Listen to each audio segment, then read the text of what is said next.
The thoughts, views, and opinions expressed on Group Chat are those of the hosts and guests and do not necessarily reflect the views of Buffalo Toronto Public Media, its leadership, or its affiliates. Enjoy the show. What is it about festivals? Is it being outside? Is it the music? Is it the culture? Is it the fashion or the memories? I'm sure you have a ton of festival memories.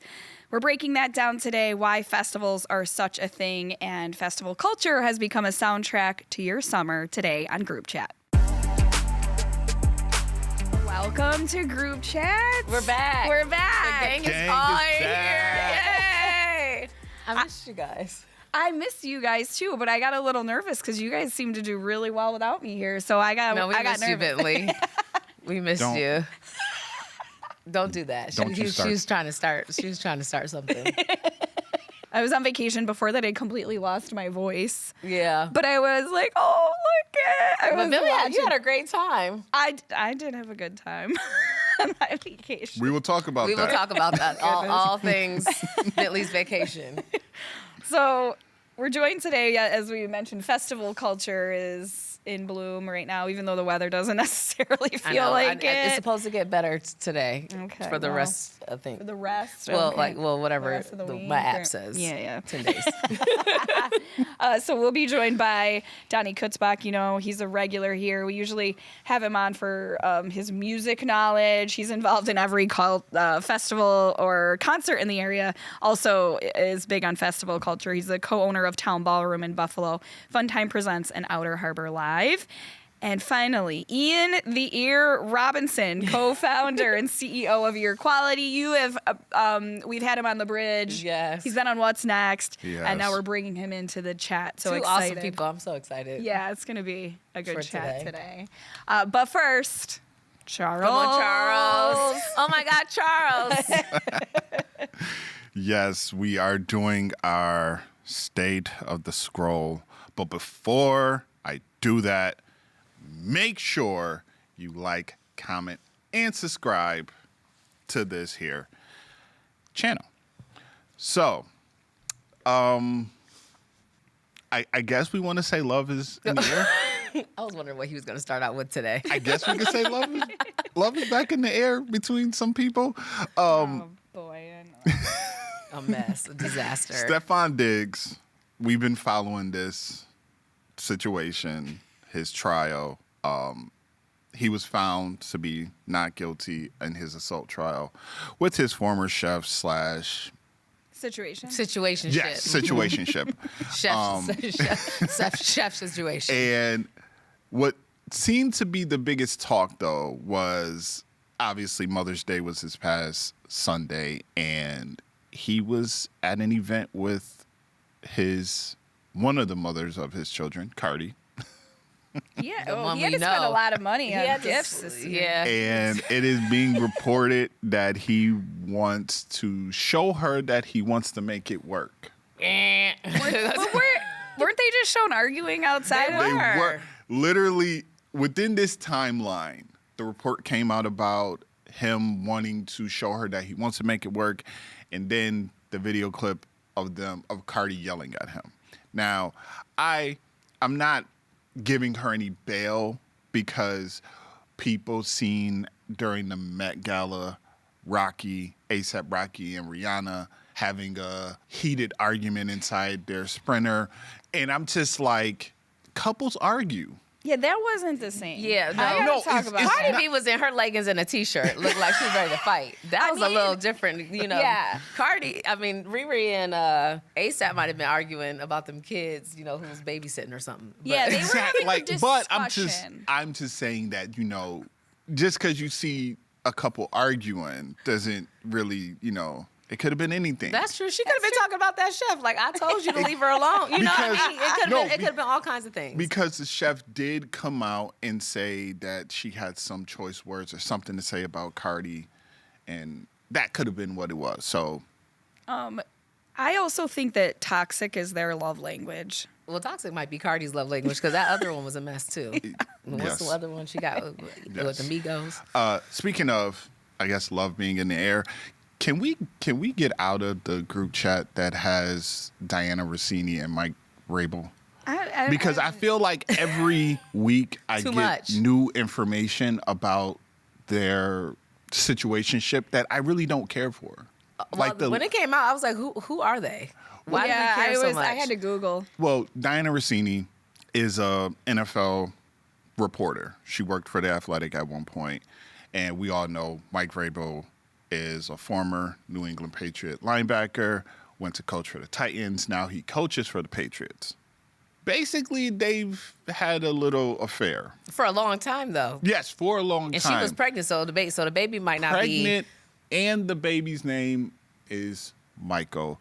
During one of these episodes, they got a boat like 2 months before she was giving birth to her son. So to her husband's child or to Michael's child. Or are we waiting for that to come out? You're not caring about this. You seem to know a lot about it. because it's on my feed. You know why? It's because of sports, so it's coming up. It's coming up on the guys' channel instead of ours. It's on my feed, and I don't care for it. It's true. It's not. It's like nonstop because it's been a thing I think for a lot of sports fans.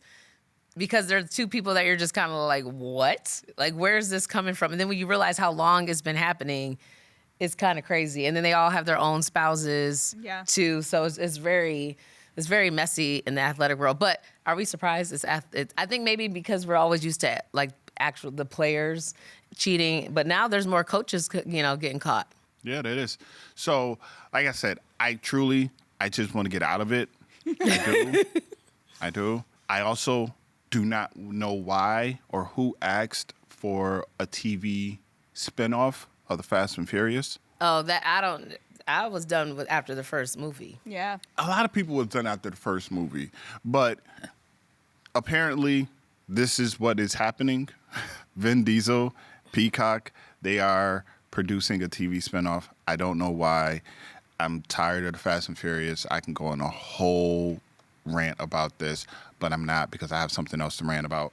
But as we all know, tomorrow when we watch this, or when this is on radio, but live right now, Drake's album is coming out. The Ice Pick album. Yes. Oh, and gosh. he did there was a song that was leaked yesterday night. Was it trash? 1 a.m. in Albany. Yes, Albany. Like Albany, New York. But why?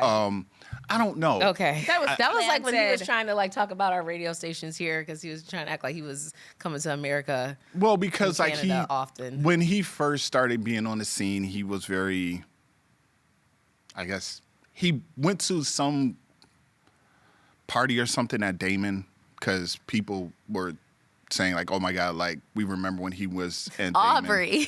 Yeah, The we wheelchair remember on the- Aubrey there.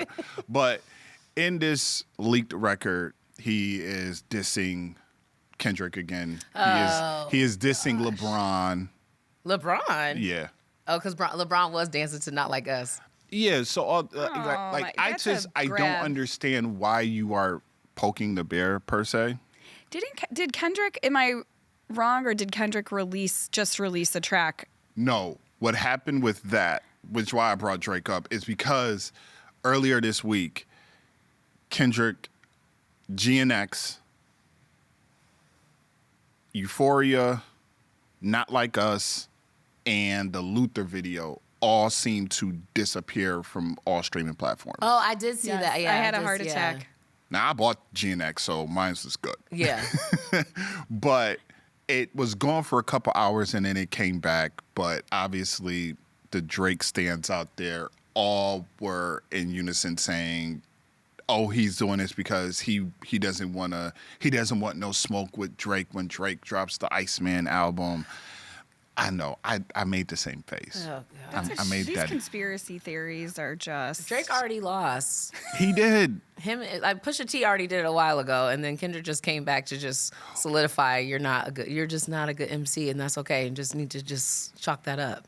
Listen, I want Kendrick to drop something either tomorrow or the weekend, just because I know Drake may say something, and I'm just waiting because Kendrick did say he had 5 more in the tuck.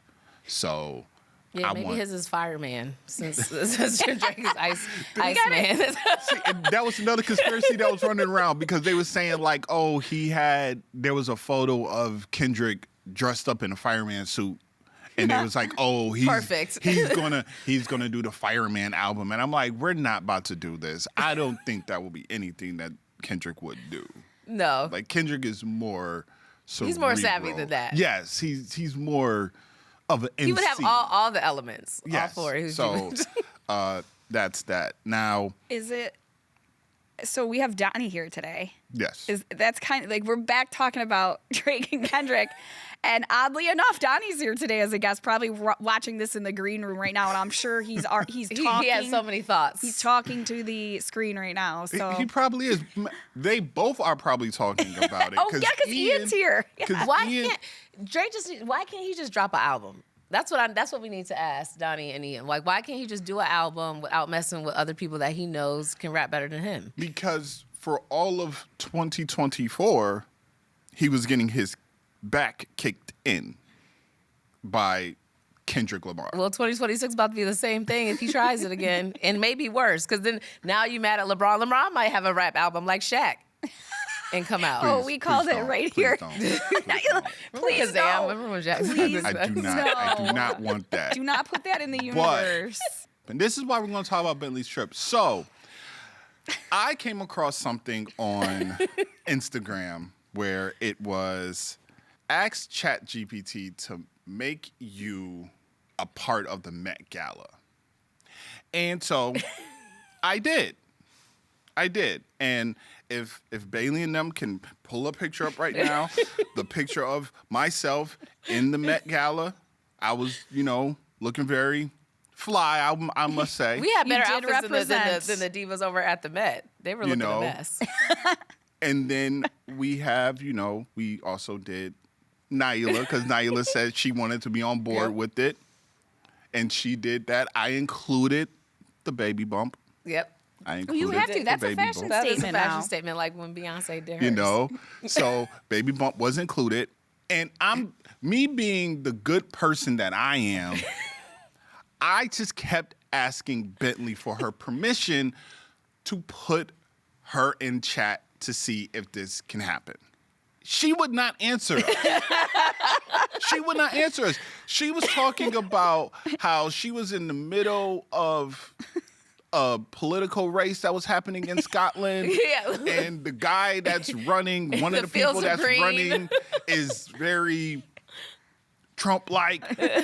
And then I said, okay, but I'm asking again. And then she went on a rant that I cannot reiterate or I cannot say because, this is... There's yes, some naughty words in there. FCC will slap me with some fines. So I just said, okay, so me and Naila was at the Met Gala. We were there. And Bentley was in Scotland because where she was, it was 5 o'clock there. And we all know that, I might have had a pre-dinner beverage and I was discussing politics with a bartender, which you don't do, but we were on the same page. And also I did, so I boycotted the Met Gala. Let's just say that. I didn't. So now she's trying to throw shade at Charles. I didn't. Okay, wait. So I didn't see. Okay, here's the deal. I was in fortresses.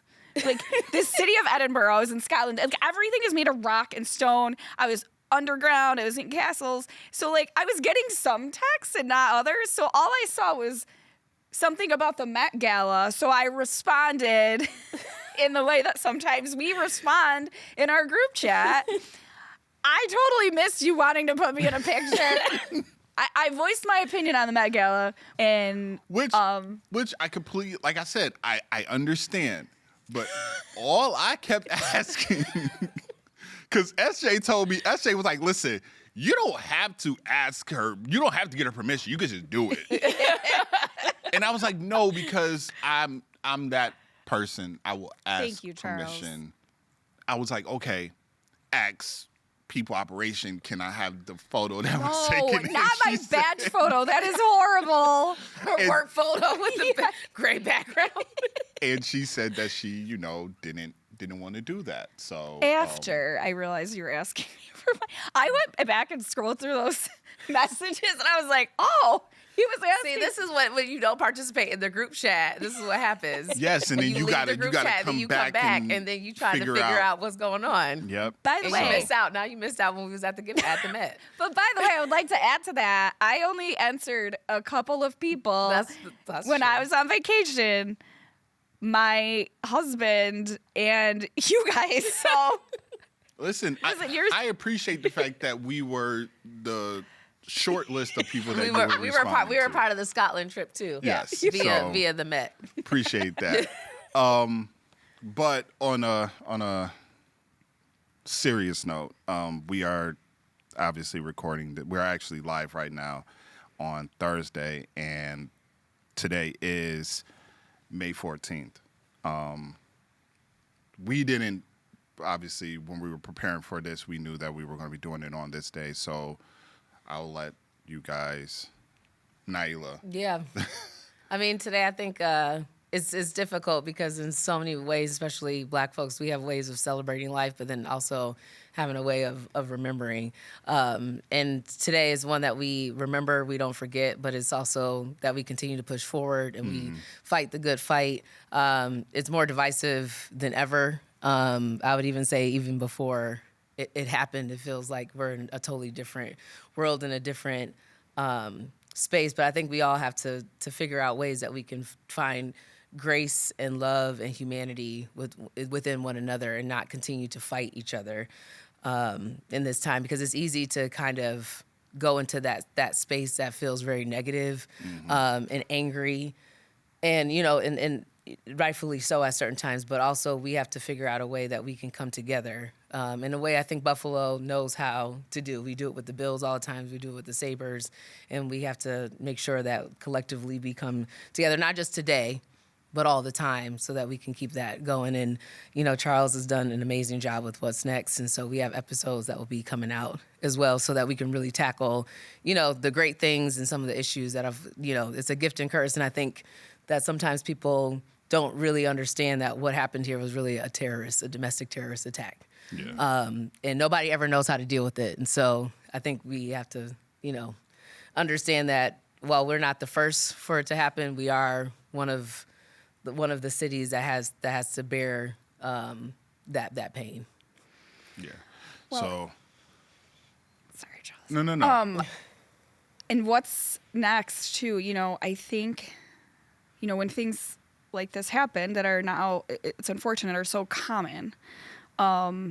Everybody wants to know what they should do, and it's a really, I think, yes, in that moment there was a lot of support. There was a lot of people from all over showing up, but I think one of the, and not just because I work, just because I love Charles or I work here.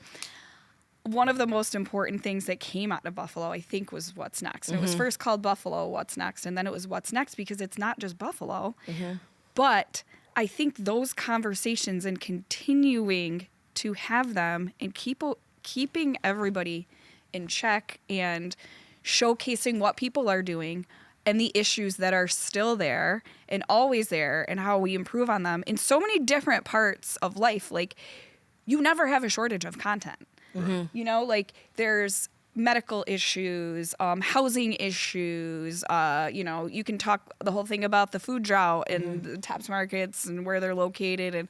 And every week, every time you do this show, there's another angle, which is unfortunate, but it's being brought out. Like, I know I personally have learned a ton. And again, that goes to is it the response, you shouldn't have a responsibility to do that. But I think how that was presented and how it continues is so important, because information is huge, especially what we've been experiencing.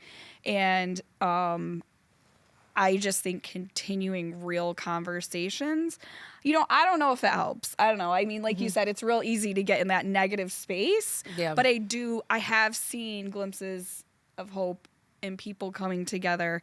And I think, we're on a lighthearted celebrity group chat show, but also, you're making these people that are doing good things in the community that don't want the recognition for it. That's not why they do it, but you're giving them a voice, and that's important because we don't do that. Yeah. You And know? educating people. Yes. Yeah. Yeah. So our thoughts and prayers are out to everyone impacted, the lives that were lost. So we're going to reconvene. We're going to take a break. We're going to reconvene, come back, and talk about some festivals. Yeah. So Bring some joy. Bring Yes. some people together. So we'll be back with more group chat after this. Why do so many people turn to Buffalo Toronto Public Media? It's because we bring you more than just TV and radio. We deliver trusted news, inspiring performances, and programs for the whole family. From Nova and Frontline to BTPM NPR's local news and music sessions from BTPM Classical and BTPM The Bridge. Public Media connects you to the stories, music, and moments that matter. Explore more at btpm.org. This is Public Media. The chat is back. Welcome. Bentley, Naila, we've got some guests today that I'm excited for you to talk to. It's funny that was just a classical promo because in my research I realized that there on festivals there's some party classical festivals that go on in Europe. So today we welcome Donnie Kutzbach, who you know that has been a staple in the music scene. Living legend. Ian's like, I didn't know. I'm over here talking to a legend. Like, hold on. Donnie's the best. Only in my own mind. Very humble, very cool. Co-owner of Town Ballroom, Fun Time Presents, which puts on a lot of shows outside of Town Ballroom and Outer Harbor Live. And Ian, come on now. You need some credit to Ian the Ear Robinson, co-founder and CEO of Ear Quality, which we'll get into what that is a little bit. Do you want to explain Ear Quality briefly? Yeah, the quick little story started in a dorm room at Fredonia University, and my initial is actually ear, and one of the first instruments you learn how to use is your hearing. And so that's the only way you can really listen to music. So I put ear together, and then my best friend and business partner, I like to say he provided quality because he's a sound engineer type of guy.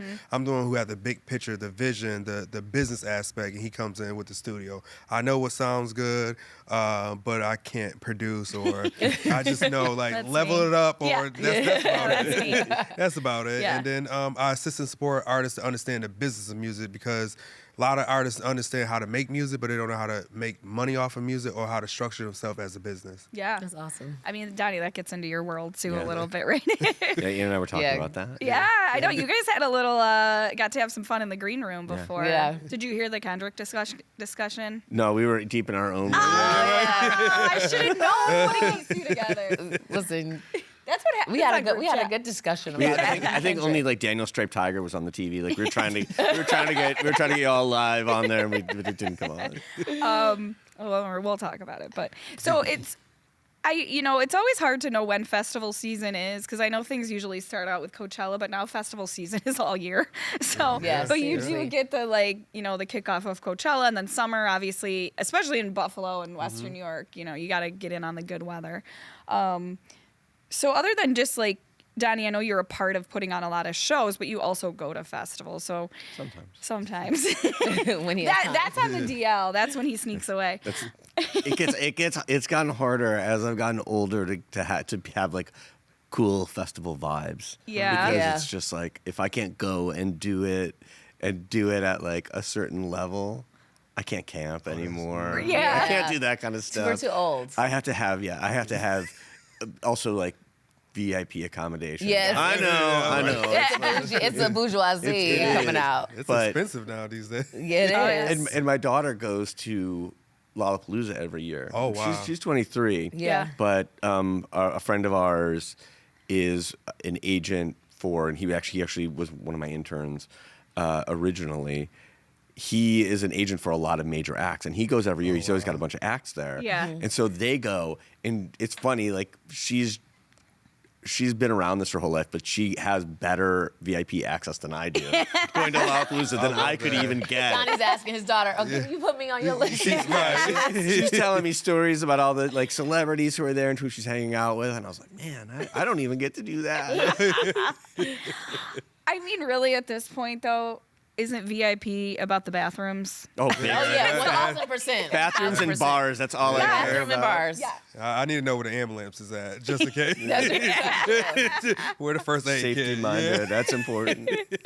So, Ian, you work with a lot of emerging artists. Yes. And so festivals can be important to up-and-coming artists. Yes. Because you get them on with maybe an artist, a bigger artist that people are going to see, but then they get to be on before. What is your experience with festivals in that way? So the last 2 years I've been assistant in the background with Lindsay Taylor with the Blowflow Music Art Fest. And what I saw is a lack of people, lack of artists really being able to sell themselves, not knowing what an EPK is, electronic press kit. How is somebody supposed to invest into you if they don't know what you can provide and what you have done? Yes, because you have music out, that's great, but you need to sell yourself to a buyer. And so what I've been doing, actually starting this year, is really providing services with EPK.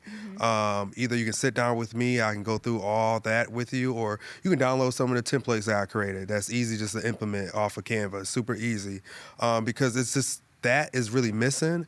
And because you're great doesn't mean you deserve it. You have to really sell yourself. I work with a lot of great talent, but if no one knows the history of you, your music, the quality of where to find you, it's hard to sell. So when it comes to that, just really educating the artists on how to sell themselves or get that exposure and put them in different areas. Like where you guys do the plug and play. I tell a lot of artists about that because you never know who might be in the room. Yeah. Yeah. What about like the expectations? Because I think people see musicians and they see the celebrity and then they get ridiculous writers. I know Donnie can attest to this. There's been times I've looked at writers and like, absolutely not, we will find somebody else because this is crazy. But like, how do you get the expectations of people that think that they're supposed to just come in and then be at the top? Because social media, I think, has, kind of hurt a lot of artists in that way. That's a good point. I think the conversation. I'm a good person who can give you bad news in a good way. That's such a great quality. Important skill for a manager. Better than maybe the three other things. But like, I might tell you bad news, but also tell you like the reason why behind it. My biggest aspect, because my background is education too, and my biggest thing is no matter how far we go, I want you to be better than how we found you in a way, like a better term.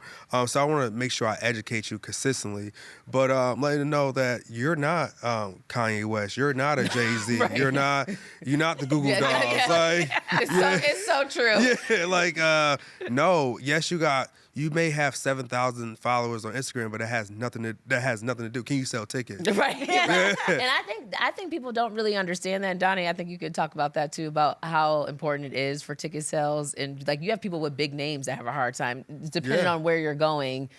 Like, because Donnie, I know you could say like, this is not the arena for you. Like, you're not going to be able to sell this, and that. And I think some artists think that people are being nasty when they say that, but you make your money off the tickets. And it's an investment for you, right? Into the talent. So if I'm going to put this money in the staff behind you, you got to sell these tickets. And you have to cut through. I mean, there's so much competition for people's attention, and people don't just automatically know what's happening or where you're gonna be or what you're doing for the summer. Like, you gotta really cut through and in a way that's gonna make people pay attention. It's really relationship and just you have to travel. You have to go back. We were talking about Prince and Michael in the back. You got to kind of go back to the old ways of like, you have to get out there. You can't just wait and sit online and do the videos. Yes, you got to travel a little bit so people can get to know you. And quite frankly, sometimes your hometown is not the best place to start. Yeah, no. Well, yeah, we know you too much, and you were never making me pay more than what. Yeah. You got more haters. You got more haters than lovers in your hometown. Always. True. It's like they'll be good for a donation, but you are not asking me for a T-Pain ticket. No. And I think Griselda is a perfect example because I feel as if there were some people that supported him, but people was like, just another Buffalo rapper. And then it took them to kind of blow up with Eminem and all these different people to be like, oh, yeah, I knew them since it was little. Like, oh, no, now you want a free ticket now. Yeah. Right. Let me tell you, having done Griselda shows, it is the worst part is the local friends and fans. Oh yeah, well we grew up on the block together, Yeah, so they know me. I'm on the list. I'm on the Everybody's list. like, no, I'm on the list. I'm on the list. Like, no. No, I don't see you, Like Kimberly. that, they still have to be paid, you know? Yeah. Right. Daddy, so like you've kind of been through a lot of different waves in your career of promoting artists, putting on concerts, now being, your own boss. What has your experience been with this and like, these up and coming acts and placement and success stories? I know there's a few that you have. I mean, Chapel Roan, I know, is one of them. Yeah. Like, you booked her for the club, and then all of a sudden you're like, wait a minute, we got to move this.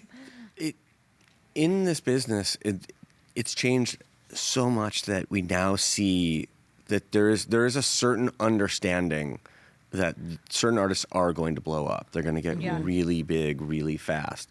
And I hate to say it, the people who have the information and the power and everything behind that are the big companies. So it tends to be like the Live Nations, and they're aware. And the powerful managers, and you see a lot of stories like about lately you've been seeing like the PSYOPs geese. Yeah. How it was sort of they manufactured it a bit through algorithms and figuring it out. Engine de Poitrine, same thing. Yeah. That there's something going on in the background they know. But with somebody like Chapel Roan, there was an understanding that we think this is going to really happen. Yeah. But there are things going on in the background that we don't know, and even I work in the business and I don't really know, but you get told. The same thing happened last year when we did Megan Maroney. And Megan Maroney, we had a partner who was a bigger company, AEG, and they said, this is going to be really big. This is going to sell really fast. And it did. We sold it out in 2 days at the Outer Harbor, like 6,000 tickets. Yeah. Not even 2 days. It was maybe less than that. Yeah. But there is things that go on in the background between algorithm and who is kind of pulling the strings. There is things in this business that we don't really, a lot of us don't know about. Yeah. That are sort of determining what is going to happen next. But there is also with virality, and there is so much ability for artists to break out. Yeah. But it is a lot of it's timing and luck and hard work, like it's always been. So had she just come off? I remember the timing around her being at Lollapalooza was right around the show here, and I know that that was a big moment for her. But also, do we still benefit from the routing of these festivals in Buffalo? Like, are there? Just talking about that too. Yeah, I didn't know if that was still a thing because I know there used to be. Now there's so many big festivals. There used to be just Lollapalooza, Bonnaroo. Now there's like Bourbon and Beyond, and all the things. Obviously, Coachella is like the B scene fashion festival. But do we benefit from these festivals still? Hugely. I think when you look at something like Borderland. Yeah. Borderland gets the acts that it gets because they spend a lot of money. And they put on a great festival, but there's also the fact that Bourbon and Beyond is there, See Here Now is there. So artists are like, okay, we're going to go out this weekend between a Thursday and a Sunday, and we're going to hope to make $1 million, let's say, and we're going to do 3 shows. And so they're going to be, okay, where can we go to these 3 festivals and do it? They know they're going to go to Bourbon and Beyond and get X amount of money. They know they're going to go to maybe 2 other festivals and get the rest of it. So yes, having the festivals, having the routing, and being in the right geographic location makes a huge difference. Yeah. Do you think Buffalo is okay? I always say Buffalo's a little funky, and I'd come this maybe from my theater. And there's certain shows we can do that will that are kind of like hunky dory, and people love it, and they come out. And there's other shows, experimental, we do not do very well at. Do you all find the same thing in music? That there's certain artists that they're banging, they have amazing talent, and they don't really sell here. Do you think Buffalo has this kind of, problematic stance? I think on experimental artists. Yeah, I would say I'm indifferent. I would say yeah.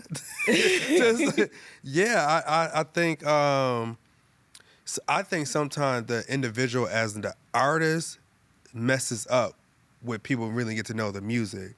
Because a lot of people, let's say local wise, a lot of people know who you are. So if you're not a good person, you make good music, people are not going to really support you. So you have that influx of, yeah, you have great talent, but I'm not going to really come to your show. Yeah, we're picky. Yeah. We're extremely Especially when you picky. get the artists that like to talk between sets and just have a whole, like, I don't want to hear this. I don't want to hear all this. Like, just go to the next song. But then there is that investment part of it where I'm sure, Donnie, you've seen people that you're like, I don't know what this is going to do, but I believe in it.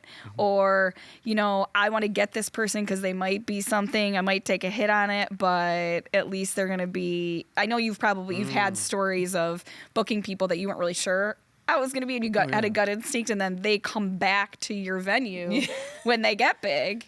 Yeah, and even bands who might be past that. Going back to that last part, though, when Haley was saying, yes, Buffalo is way more provincial. We tend to not be as cosmopolitan. I'm not saying that there isn't a pocket of people who like stuff that is weird and funky and different, but it is, when you're talking about something that you're trying to sell a lot of people on, it's not always the most cosmopolitan place to be breaking new talent, new ideas, new art. Yeah. And you've seen it. Well, when T-Pain came here, he was like, oh my God, this changed my career. I was just like, Buffalo? Like, it was, but I feel like that's so Buffalo. It's just like the most random people, we support. And then you bring in these other folks, like, Duran Bernard that was here. And people are like, who is that? And then he won a Grammy and like, no one cares. Or like John Baptiste or something, I'm just like, they're doing like, there's a crazy talent doing amazing things, and they come here and they're like, who? Like the 2000s was great though, So 2000s, that was a great time. The T-Pain story is crazy because we booked both those shows, and when he played, it was at Canal Side, right? A few blocks away from here, and it was insane. Yes, and it was a low-dough ticket at the time, I think, but I think by the end of it, it was like a Woodstock thing where everyone was just showed up. They're knocking down the barricades and everything. Yep. And T-Pain was at a point in his career where he was like not sure where everything was going. He was like playing video games. He was booked for that show, and it ended up being, he saw this huge crowd and everyone was singing along, and it sort of reinvigorated him. So he does look at that as a moment. And then, last fall, it wasn't even summer, because that's the other thing with festival season and outdoor shows. They go so much later now. Yeah. We go into September and October, but it was October the last show. Yeah. And it was pretty close to sold out. Thanks for bringing back those memories. I think we're going to talk a little bit more about the memories. Also some things that are coming up this summer in the area, and maybe what we should wear. I think Donnie's going to have the most insight on that. So coming up, we'll continue the festival conversation on Group Chat.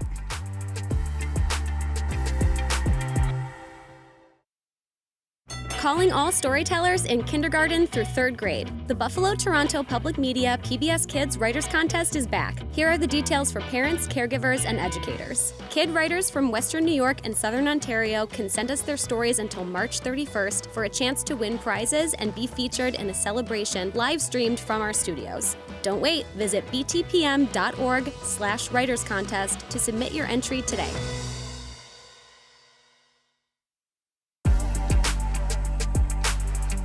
Welcome back to the chat. Bentley, Naila. Do we give the pregnancy update? Like, how we doing over there? Oh, yeah, we were 5 pounds at 31 weeks, so we're big. Juneteenth. Yeah, I think we might be, I think Charles might win the bet on Juneteenth. It's supposed to be 4th of July. We're keeping her here. If she has to ever run out for anything, don't be nervous about it. I can't hold it that well. And I'm about to ask Donnie, if I go outside, what do I need to wear?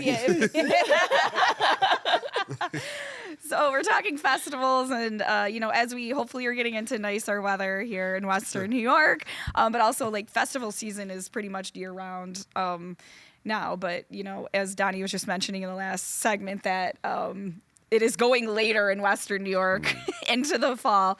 But we were touching on some of the national festivals, but then also how that influences this region. I know we have Lilac Festival in Rochester going on this weekend, and then Porchfest is this weekend, and then we have some a lot of other local shows coming up, but, just to give you like the scope of some of the national festivals, as we were talking about things that we pull from here in Buffalo, Lollapalooza coming up July 30th, Governor's Ball. Can we pull from that? June 5th through the 7th?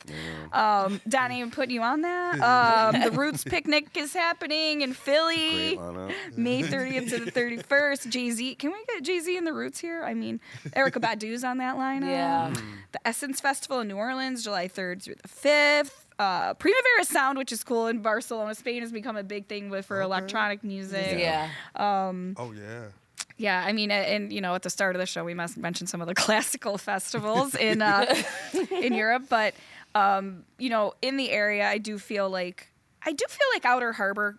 Even though I feel like Outer Harbor feels like a festival feel because you do have usually have a couple of acts. Yeah. So I do feel like we sort of have people that. in Buffalo definitely act like it's Coachella. Because I've been out and I'm like, it's the we're doing a lot. Too. We by the water. I feel like Doc's about to be stressed with the people out here.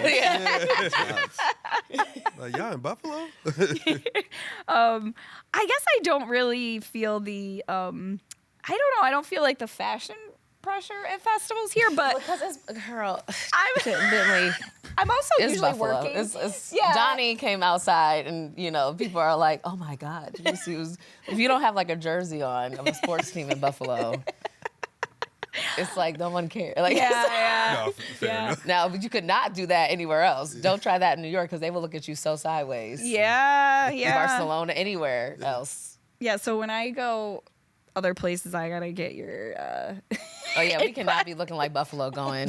I love Buffalo, but you gotta be appropriate. I guess I never know how to dress. Again, I'm usually working, so I'm usually in like a black t-shirt and black pants or shorts or whatever, comfortable footwear. Which actually that is a thing in festivals. Comfortable footwear, absolutely. Depending on the age. That's true. I'm not wearing no good sneakers. No, your sneakers are gonna get pumps in the trashed. you gotta the sneakers. The sneaker game has to be cut when you go, but that's why you gotta the ankle up gotta be together. Right. Yeah. I mean, I don't know. I guess with the influencers and everything. But we'll get it together, Bentley, but we cannot be looking like the city of good neighbors.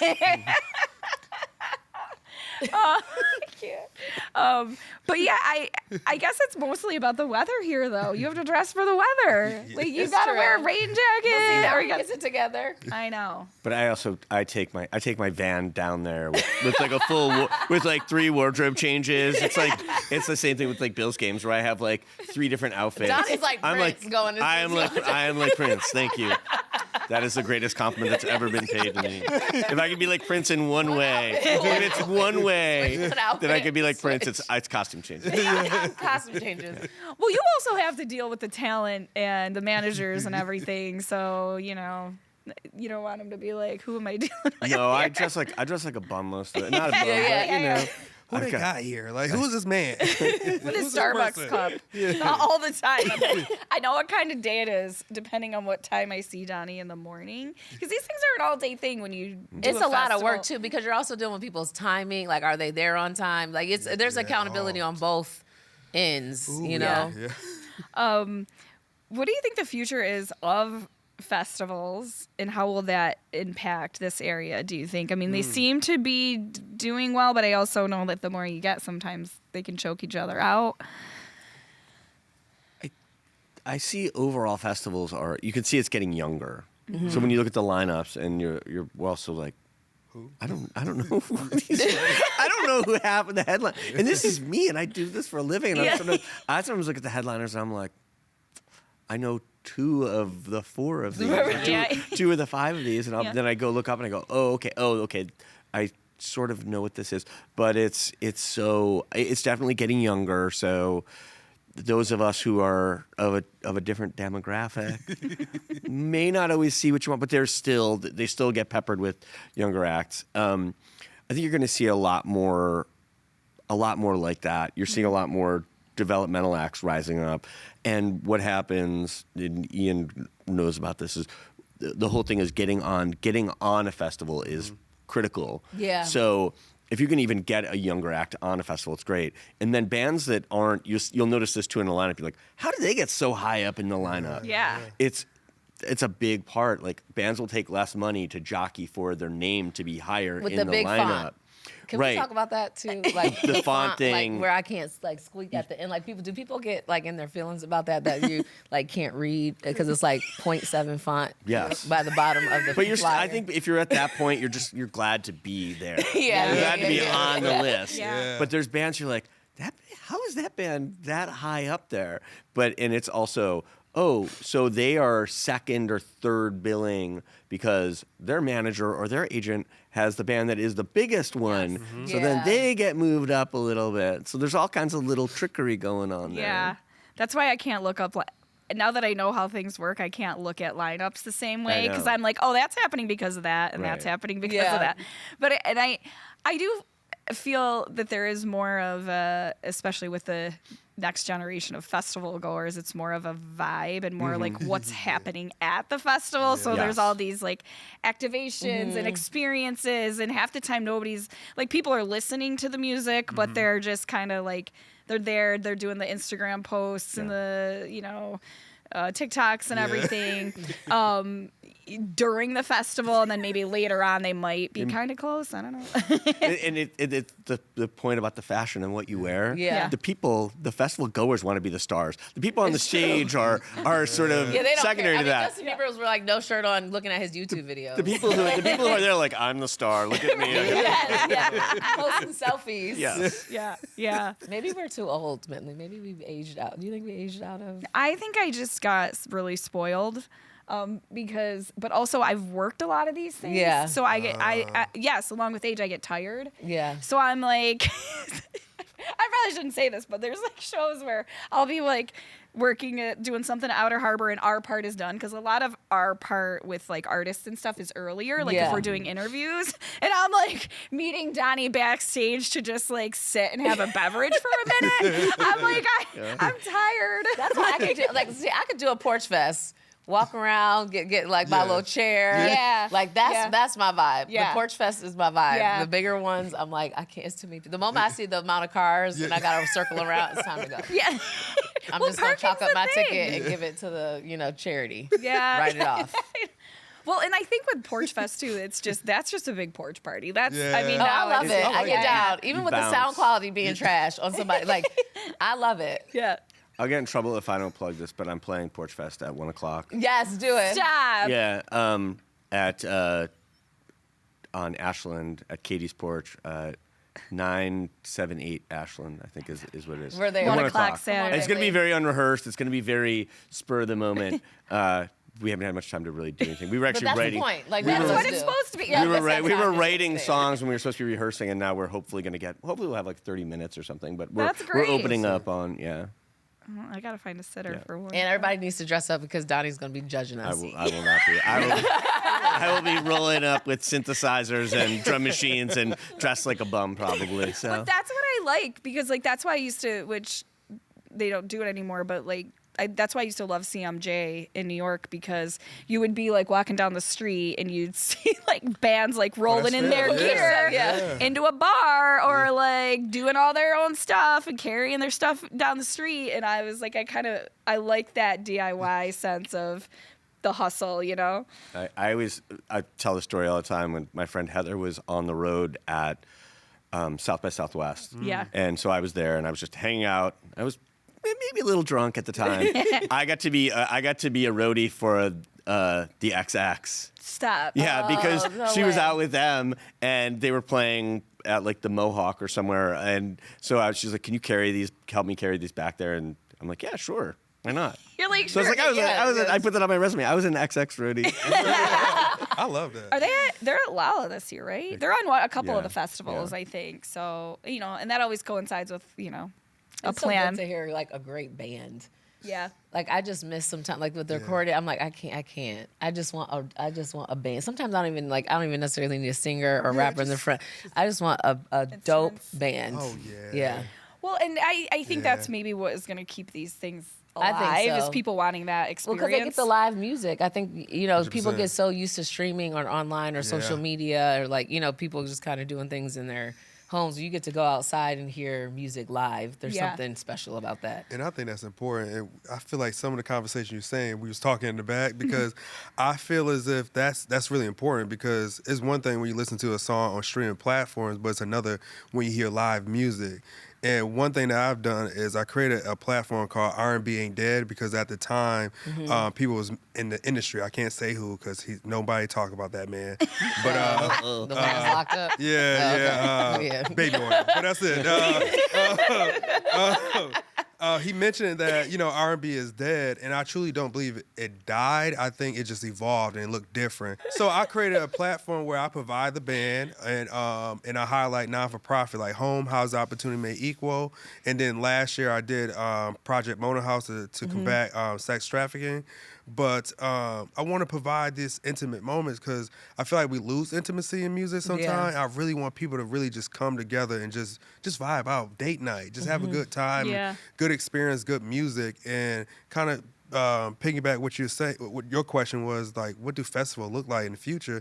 When we was walking out, I was envisioning that two things. One, artists would become more festival goers, like creators. But I think with the Travis Scott thing, I think a lot of students, a lot of artists are staying away from that. They just show up. And then two, what about immersive, like concert? I was telling Donnie about how I experienced the Van Gogh immersive thing that came to Buffalo.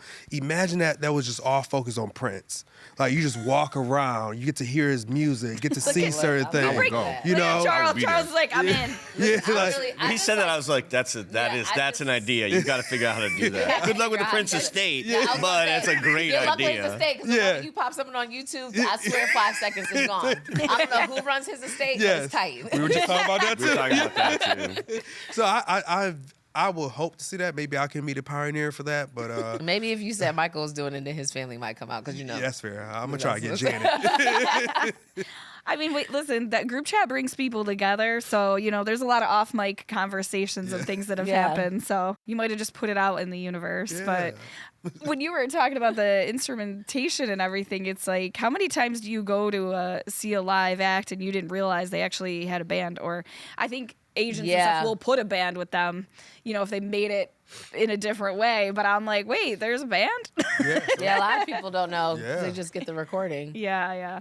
So I am just glad we all came together on this, and we'll help with making our plans. Oh, we got Rockin' at the AKG. Rockin' at the Knox, Rockin' at the AKG.